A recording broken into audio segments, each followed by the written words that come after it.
ಒಬ್ಬ ಸಾಧಕನ ಮುಂದೆ ಸ್ವರ್ಗದ ಅತ್ಯಂತ ಸುಂದರ ಅಪ್ಸರೆಯರು ಕೂಡ ವಶವಾಗುತ್ತಾರೆ ಅಂದರೆ ಅದರ ಅರ್ಥ ಏನು? ಇದು ಕೇವಲ ಸೌಂದರ್ಯದ ಬಗ್ಗೆ ಹೇಳುವ ಶ್ಲೋಕವಲ್ಲ ಇದು.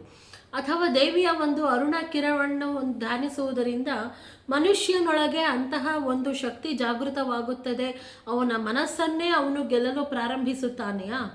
ಇಲ್ಲ. ಇಂದಿನ ಸೌಂದರ್ಯ ಲಹರಿ 18ನೇ ಶ್ಲೋಕದಲ್ಲಿ ಜಗದ್ಗುರು ಶ್ರೀ ಆದಿಶಂಕರಾಚಾರ್ಯರು ಕೆಲವೊಂದು ರಹಸ್ಯಗಳನ್ನ ಹೇಳ್ತಾ ಹೋಗ್ತಾ ಇದ್ದಾರೆ. ಇದೊಂದು ಕೇವಲ ಆಕರ್ಷಣೆಯ ಶ್ಲೋಕವಲ್ಲ. ಇದು ತೇಜಸ್ಸಿನ ಹಾಗೂ ಮನಸ್ಸಿನ ನಿಯಂತ್ರಣದ ಮತ್ತು ದೇವಿಯ ಅರುಣ ಶಕ್ತಿಯ ಶ್ಲೋಕ. ದೇವಿಯ ತನುಚ್ಛಾಯಾಭಿಸ್ತೆ ತರುಣ ತರುಣಿ ಶ್ರೀ ಸರಣಿಭಿಃ ದಿವಂ ಸರ್ವಾ ಮೂರ್ವಿ ಮರುಣಮಣಿ ಮಗ್ನಾಂ ಸ್ಮರಂತಿಯಃ ಭವತ್ಯಸ್ಯ ತ್ರಸ್ಯ ದನಹರಿಣ ಶಾಲಿನಿ ನಯನಾಃ ಸಹೋರ್ವಶ್ಯಾವಶ್ಯಾಃ ಕತಿ ಕತಿನ ಗೀರ್ವಾಣ ಗಣಿಕಾಃ. ಅಂದರೆ ತನುಚ್ಛಾಯಾಮ್ ಅಂದರೆ ದೇಹದ ಕಾಂತಿ, ಪ್ರಕಾಶ, ಆರ ಅಂತ ಏನು ಹೇಳ್ತೀವಿ ಅದು. ಅಂದರೆ ದೇವಿಯ ದಿವ್ಯ ದೇಹದಿಂದ ಹೊರಹೊಮ್ಮುವ ಒಂದು ಕಾಂತಿ. ಆದರೆ ಇಲ್ಲಿ ಒಂದು ಪ್ರಶ್ನೆ ಬರುತ್ತದೆ, ದೇವಿಯ ಕಾಂತಿ ಅಂದರೆ ಕೇವಲ ಹೊರಗಿನ ಬೆಳಕ? ಇಲ್ಲ. ಶ್ರೀವಿದ್ಯೆಯ ದೃಷ್ಟಿಯಲ್ಲಿ ದೇವಿಯ ಕಾಂತಿ ಎಂದರೆ ಚೈತನ್ಯದ ಪ್ರಕಾಶ. ನಮ್ಮೊಳಗೆ ಅಜ್ಞಾನ ಇದ್ದಾಗ ಎಲ್ಲವೂ ಕತ್ತಲೆಯಂತೆ ಕಾಣುತ್ತದೆ. ಆದರೆ ಜ್ಞಾನ ಜಾಗೃತಿಯಾದಾಗ ಅದೇ ಜೀವನಕ್ಕಾಗಿ ಹೊಸ ಬಣ್ಣ ಬರುತ್ತದೆ. ಆದ್ದರಿಂದ ದೇವಿಯ ಅರುಣ ಕಾಂತಿ ಎಂದರೆ ಹೊರಗಿನ ಕೆಂಪು ಬಣ್ಣ ಮಾತ್ರವಲ್ಲ, ಅದು ಜಾಗೃತವಾಗಿರುವಂಥ ಶಕ್ತಿಯ ಸಂಕೇತ. ಅರುಣ ಕರುಣ ತರಂಗಿತಾಕ್ಷಿ ಧೃತ ಪಾಶಾಂಕುಶ ಪುಷ್ಪಬಾಣ ಚಾಪಂ ಅಂತ ಹೇಳ್ತಾರೆ. ಅರುಣ ಕರುಣ. ಸೊ ಅರುಣ ಕಾಂತಿಯನ್ನು ಉಳ್ಳವಳೆ, ಕರುಣವಾಗಿರೋ ಅಂಥ ನಮ್ಮ ಮೇಲೆ ನೋಟವನ್ನು ಬೀರುವವಳೆ ಅಂತ ಈ ಶ್ಲೋಕದ ಅರ್ಥ ಆಗಿರುತ್ತೆ.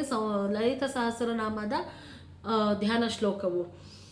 ಆದ್ದರಿಂದ ಇಲ್ಲಿ ಜಗದ್ಗುರು ಶ್ರೀ ಆದಿಶಂಕರಾಚಾರ್ಯರು ಬಹಳ ಸುಂದರವಾಗಿ ಉಪಮೇಯವನ್ನು ಕೊಡುತ್ತಾರೆ ದೇವಿಯ ಕಾಂತಿ ಹೇಗಿದೆ ಅಂತ.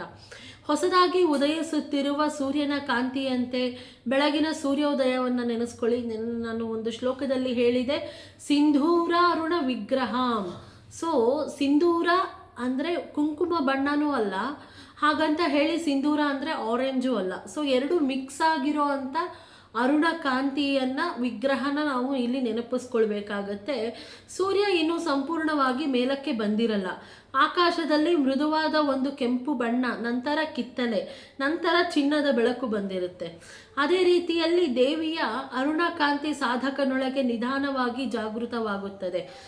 ಮೊದಲು ಒಂದು ಸಣ್ಣ ಅರಿವು, ನಂತರ ಒಂದು ಒಳಗಿನ ಶಾಂತಿ, ನಂತರ ಒಂದು ತೇಜಸ್ಸು, ಮತ್ತು ಕೊನೆಗೆ ನಾನು ಕೇವಲ ಈ ದೇಹವಲ್ಲ, ನನ್ನೊಳಗೆ ದಿವ್ಯ ಶಕ್ತಿ ಇದೆ ಎಂಬುದು ಒಂದು ಅನುಭವ ಬರುತ್ತೆ.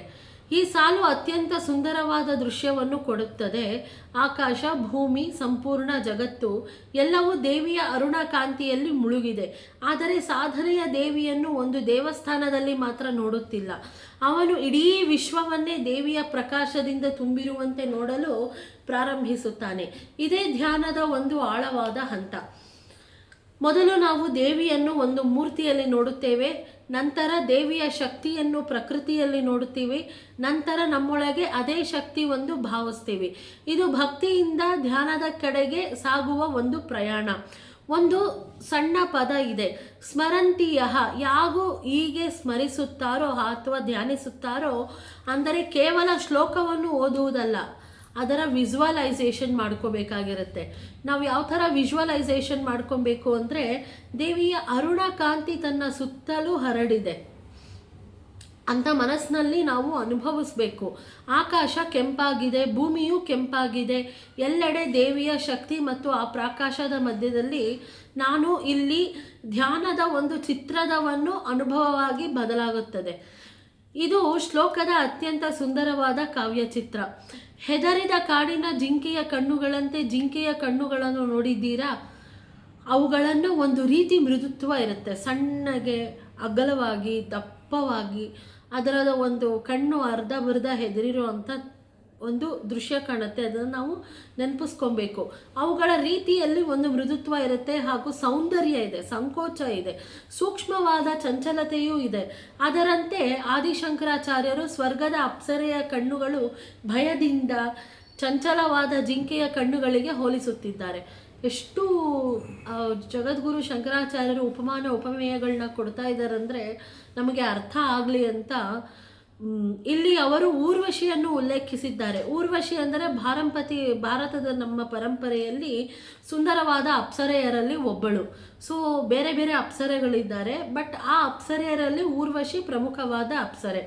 ಅವಳನ್ನು ಒಳಗೊಂಡಂತೆ ಇನ್ನು ಗೀರ್ವಾಣ ಗಣಿಕಗಳು ಅಂದರೆ ಸ್ವರ್ಗದ ಅಪ್ಸರೆಯರು ಸಾಧಕನಿಗೆ ವಶವಾಗುತ್ತಾರೆ ಎಂದು ಈ ಶ್ಲೋಕದ ಅರ್ಥ. ಇಲ್ಲಿ ಈ ಶ್ಲೋಕದ ಅತ್ಯಂತ ಪ್ರಮುಖವಾದ ಪಾಯಿಂಟ್ ಬರುತ್ತದೆ. ನಾವು ಸಾಮಾನ್ಯವಾಗಿ ವಶ ಎಂದರೆ ಇಲ್ಲಿ ನಮ್ಮ ನಿಯಂತ್ರಣಕ್ಕೆ ತರುವುದು ಅಂತ ಅರ್ಥ. ಇದನ್ನು ಯಾವುದೇ ನಾವು ತಾಂತ್ರಿಕ ಅರ್ಥ ನಾವು ಮಾಡಿಕೊಳ್ಬಾರ್ದು ಇಲ್ಲಿ. ಆದರೆ ಆಧ್ಯಾತ್ಮಿಕವಾಗಿ ಇದು ಇನ್ನೊಂದು ರೀತಿಯಲ್ಲಿ ನೋಡಬಹುದು. ನಮ್ಮ ಜೀವನದಲ್ಲಿ ನಮ್ಮನ್ನು ಯಾರು ನಿಯಂತ್ರಿಸುತ್ತಾರೆ? ನಮ್ಮ ಕೋಪ, ನಮ್ಮ ಆಸೆ, ನಮ್ಮ ಭಯ, ನಮ್ಮ ಇಂದ್ರಿಯಗಳು, ನಮ್ಮ ಮನಸ್ಸು. ಒಂದು ನೋಟಿಫಿಕೇಶನ್ ಬಂದರೆ ಮನಸ್ಸು ಹತ್ತ ಹೋಗುತ್ತದೆ ಅಲ್ವಾ? ಒಂದೇ ಒಂದು ಫೋನ್ ನೋಟಿಫಿಕೇಶನ್ ಬಂದರೆ ನಮ್ಮ ಮನಸ್ಸು ಆ ಕಡೆ ಹೋಗ್ಬಿಡುತ್ತೆ, ಕಂಪ್ಲೀಟ್ ಜ್ಞಾನನೇ ಹೋಗ್ಬಿಡುತ್ತೆ ಆ ಕಡೆ. ಯಾರಾದರೂ ಹೊಗಳಿದರೆ ಮನಸ್ಸು ಹಿಗ್ಗುತ್ತದೆ ಖುಷಿಯಿಂದ, ಹಂಗೆ ಚಿಮ್ಮುತ್ತೆ. ಯಾರಾದರೂ ಟೀಕಿಸಿದರೆ ಮನಸ್ಸು ಕುಗ್ಗುತ್ತದೆ. ಇನ್ನು ಒಂದು ಆಸೆ ಬಂದರೆ ಅದನ್ನು ತಕ್ಷಣ ಪೂರೈಸ್ಕೋಬೇಕು ಅಂತ ಅನಿಸುತ್ತೆ. ಹಾಗಾದರೆ ನಾವು ಮನಸ್ಸನ್ನು ನಿಯಂತ್ರಿಸುವುದು ಹೇಗೆ? ಅಥವಾ ಮನಸ್ಸೇ ನಮ್ಮನ್ನು ನಿಯಂತ್ರಿಸುತ್ತಾ ಇದೆಯಾ? ಗೊತ್ತಿಲ್ಲ. ಸೊ ಅದಕ್ಕೆ ಈ ಶ್ಲೋಕದ ಆಂತರಿಕ ಅರ್ಥ ಈ ಥರ ಬರ್ತಾ ಇದೆ. ದೇವಿಯ ಅರುಣ ಶಕ್ತಿಯನ್ನು ಧ್ಯಾನಿಸುವ ಸಾಧಕನಲ್ಲಿ ಆಂತರಿಕ ತೇಜಸ್ಸು ಮತ್ತು ಇಂದ್ರಿಯ ನಿಗ್ರಹ ಬೆಳೆಯುತ್ತದೆ. ಹೊರಗಿನ ಆಕರ್ಷಣೆಗಳು ಅವನು ಕೇವಲ ಎಳೆಯುವುದಿಲ್ಲ, ತನ್ನ ಕೇಂದ್ರದಲ್ಲಿ ಸ್ಥಿರವಾಗಿಡುತ್ತಾನೆ. ಇದು ನಮ್ಮ ಜೀವನಕ್ಕೆ ಕನೆಕ್ಟ್ ಮಾಡಿ ನೋಡಿದ್ರೆ, ನಮ್ಮ ಕೋಪ ನಮ್ಮ ವಶದಲ್ಲಿದ್ದರೆ ಅದು ಶಕ್ತಿ, ನಮ್ಮ ಮಾತು ನಮ್ಮ ವಶದಲ್ಲಿದ್ದರೆ ಅದು ಕೂಡ ಶಕ್ತಿ. ಇನ್ನು ನಮ್ಮ ಆಸೆಗಳು ನಮ್ಮ ವಶದಲ್ಲಿ ಇರಬೇಕು. ನಮ್ಮ ಮನಸ್ಸು ಪರಿಸ್ಥಿತಿಗೆ ತಕ್ಕಂತೆ ಓಡದೆ ನಮ್ಮ ಸಂಕಲ್ಪಕ್ಕೆ ತಕ್ಕಂತೆ ನಡೆಯುತ್ತಿದ್ದರೆ ಅದೇ ನಿಜವಾದ ವಶ ಎಂದು ಅರ್ಥ. ಆದ್ದರಿಂದ ಈ ಶ್ಲೋಕವನ್ನು ಕೇವಲ ಅಪ್ಸರೆಯರನ್ನು ಒಳಪಡಿಸಿಕೊಳ್ಳುವ ಶ್ಲೋಕ ಮಾತ್ರ ಅಲ್ಲದೆ, ನಾವು ಇದನ್ನು ಕೇವಲ ಆಂತರಿಕ ಅರ್ಥ ನೋಡಿಕೊಂಡು ಅದನ್ನು ಆಳವಾಗಿ ಅರ್ಥ ಮಾಡಿಕೊಳ್ಳದಾಗ ಇದು ನಮ್ಮೊಳಗಿನ ಚಂಚಲತೆ ಯನ್ನು ಶಾಂತಗೊಳಿಸುತ್ತದೆ ಎಂದು ಆಧ್ಯಾತ್ಮಿಕ ಸಂಕೇತವಾಗಿ ಇದೆ. ಇನ್ನು ಕೆಂಪು ಬಣ್ಣಕ್ಕೆ ಶ್ರೀ ವಿದ್ಯಾ ಪರಂಪರೆಯಲ್ಲಿ ವಿಶೇಷವಾಗಿರುವಂಥ ಮಹತ್ವ ಇದೆ. ಅದೊಂದು ಶಕ್ತಿ, ಅದೊಂದು ಚೈತನ್ಯ, ಸೃಷ್ಟಿ ಶಕ್ತಿ ಹಾಗೂ ಜೀವಂತಿಕೆ. ಆದ್ದರಿಂದ ದೇವಿಯ ಅರುಣ ಕಾಂತಿಯನ್ನು ಧ್ಯಾನಿಸುವುದು ಎಂದರೆ ನನ್ನೊಳಗಿನ ಜೀವಶಕ್ತಿಯನ್ನು ಜಾಗೃತಗೊಳಿಸುವುದು, ನನ್ನ ಆಜ್ಞಾವನ್ನು ದೂರ ಮಾಡುವುದು ಅಥವಾ ನನ್ನ ಮನಸ್ಸನ್ನು ಸ್ಥಿರಗೊಳಿಸಿ ನನ್ನೊಳಗಿನ ತೇಜಸ್ಸನ್ನು ಪ್ರಕಾಶಿಸುವುದು ಎಂಬ ಭಾವವನ್ನು ದೇವಿಯನ್ನು ಸ್ಮರಿಸುವುದು. ಇಲ್ಲಿ ಹೊರಗಿನ ಸೌಂದರ್ಯಕ್ಕಿಂತ ಆಂತರಿಕ ಸೌಂದರ್ಯ ಹೆಚ್ಚು ಮುಖ್ಯವಾಗಿದೆ. ನಮ್ಮ ಸುತ್ತಲೂ ಯಾವಾಗಲೂ ಡಿಸ್ಟ್ರಾಕ್ಷನ್ಸ್ ಇರುತ್ತವೆ. ಯಾವ್ಯಾವ ಥರ ಡಿಸ್ಟ್ರಾಕ್ಷನ್ಸ್ ಇರುತ್ತೆ? ಹಣ, ಪ್ರಶಂಸೆ, ಸೌಂದರ್ಯ, ಅಧಿಕಾರ, ಸೋಷಿಯಲ್ ಮೀಡಿಯಾ, ಈ ಥರ ಅಪ್ರೂವಲ್ಗಳು. ಇದರೊಳಗೆ ದೇವಿಯ ಚೈತನ್ಯವನ್ನು ಅನುಭವಿಸಿದ ವ್ಯಕ್ತಿಗೆ ಹೊರಗಿನ ಎಲ್ಲ ಶಕ್ತಿಯನ್ನು ಕಳೆದುಕೊಳ್ಳೋಕ್ಕೆ ಪ್ರಾರಂಭಿಸ್ತಾನವನು. ಸೊ ಅವನಿಗೆ ತನ್ನೊಳಗೆ ತಾನು ಆತ್ಮಾವಲೋಕನ ಅಥವಾ ಸಿಂಹಾವಲೋಕನ ಮಾಡ್ಕೊಳ್ಳೋದಕ್ಕೆ ಅವನು ನಿಶಕ್ತನಾಗಿರ್ತಾನೆ. ಆದರೆ ಯಾವುದೇ ಅವನ ಮನಸ್ಸಿನ ಮಾಲೀಕನಾಗಿರುವುದಿಲ್ಲ.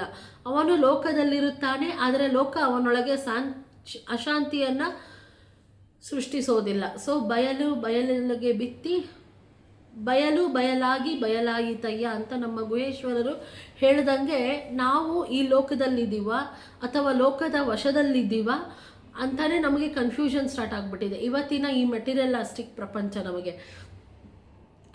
ಹಾಗಾದರೆ ಸೌಂದರ್ಯ ಲಹರದ ಈ 18ನೇ ಶ್ಲೋಕ ನಮಗೆ ಏನು ಹೇಳುತ್ತೆ ಅಂದರೆ, ದೇವಿಯ ಅರುಣಕಾಂತಿ ಕೇವಲ ಒಂದು ಬಣ್ಣವಲ್ಲ, ಅದೊಂದು ಚೈತನ್ಯದ ಬೆಳಕು.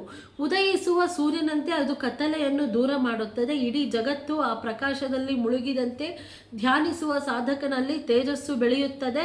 ಆತ್ಮವಿಶ್ವಾಸ, ಮನಸ್ಸು ನಿಧಾನವಾಗಿ ಸ್ಥಿರಗೊಳ್ಳುತ್ತದೆ. ಇಂದ್ರಿಯ ಮೇಲೆ ಹಿಡಿತ ಬರುತ್ತದೆ ಮತ್ತು ಹೊರಗಿನ ಆಕರ್ಷಣೆಗಳ ಮೇಲೆ ಹಿಂದೆ ಓಡುವ ಬದಲು ಅದನ್ನು ತನ್ನೊಳಗೆ ದಿವ್ಯ ಶಕ್ತಿಯ ಕಡೆಗೆ ಅವನು ತಿರುಗುತ್ತಾನೆ. ಅಂದರೆ ನಾವು ಎಲ್ಲಾನು ಮ್ಯಾನಿಫೆಸ್ಟ್ ಮಾಡ್ಕೊತ ಹೋದರೆ ನಮ್ಗೆ ಯಾವುದೂ ಸಿಗಲ್ಲ. ಸೊ ನನಗೆ ಯಾವುದೂ ಬೇಡ ಅಂತ ಪಕ್ಕದಲ್ಲಿದ್ದು ಕೇವಲ ನನಗೆ ದೇವಿ ಒಬ್ಬಳೇ ಬೇಕು ಅಂತ ನಾವು ಕಂಪ್ಲೀಟ್ ಸರೆಂಡರ್ ಆದರೆ ಯಾಕೆ ನಾವು ಮ್ಯಾನಿಫೆಸ್ಟ್ ಅಲ್ಲ, ಸುಮ್ಮನೆ ಮನಸ್ಸಲ್ಲಿ ಹಿಂಗೆ ಯೋಚನೆ ಮಾಡಿದ್ದು ನಮ್ಮ ಕೈಗೆ ಬರುತ್ತೆ. ಸೊ ಆ ಥರ ನಾವಿರಬೇಕು. ಅಷ್ಟು ನಾವೇ ಒಂದು ಮ್ಯಾನಿಫೆಸ್ಟ್ ರೂಪವಾಗಿರಬೇಕೇ ಹೊರತು ನಾವು ಪ್ರತಿನಿತ್ಯ ಮ್ಯಾನಿಫೆಸ್ಟೇಷನ್ ಮಾಡಬಾರ್ದು. ಹೀಗಾಗಿ ಈ ಶ್ಲೋಕದ ನಿಜವಾದ ಪ್ರಶ್ನೆ ಏನಂದರೆ, ನೀವು ಎಷ್ಟು ಜನರನ್ನು ವಶಪಡಿಸಿಕೊಳ್ಳುವುದು ಅಂತ ಎಂಬುದಲ್ಲ. ನಿಜವಾದ ಪ್ರಶ್ನೆ, ನಮ್ಮ ಮನಸ್ಸು ನಮ್ಮ ವಶದಲ್ಲಿದೆಯಾ, ಅಥವಾ ನಮ್ಮ ವಶದಲ್ಲಿದ್ದರೆ ಅದೇ ದೇವಿ ಅನುಗ್ರಹ, ಅದೇ ಅರುಣಶಕ್ತಿಯ ಪ್ರಕಾಶ, ಅದೇ ಸೌಂದರ್ಯ ಲಹರಿಯ ಈ ಶ್ಲೋಕದ ಆಂತರಿಕ ಸೌಂದರ್ಯ. ಈ ಶ್ಲೋಕದ ಅರ್ಥ ನಿಮಗೆ ಹೊಸ ರೀತಿಯಲ್ಲಿ ಅರ್ಥವಾಗಿದ್ದರೆ ಕಮೆಂಟ್ನಲ್ಲಿ ಶ್ರೀ ಮಾತ್ರೆ ನಮಃ ಅಂತ ಬರೀರಿ. ಮತ್ತು ಸೌಂದರ್ಯ ಲಹರಿಯ ಮುಂದಿನ ಶ್ಲೋಕದ ಆಂತರಿಕ ರಹಸ್ಯವನ್ನು ತಿಳಿಯಲು ನನಗೆ ಸರಣಿಯನ್ನು ಮುಂದುವರಿಸಲು ಸಹಾಯವಾಗುತ್ತದೆ. Thank you. ಶ್ರೀ ಮಾತ್ರೆ ನಮಃ.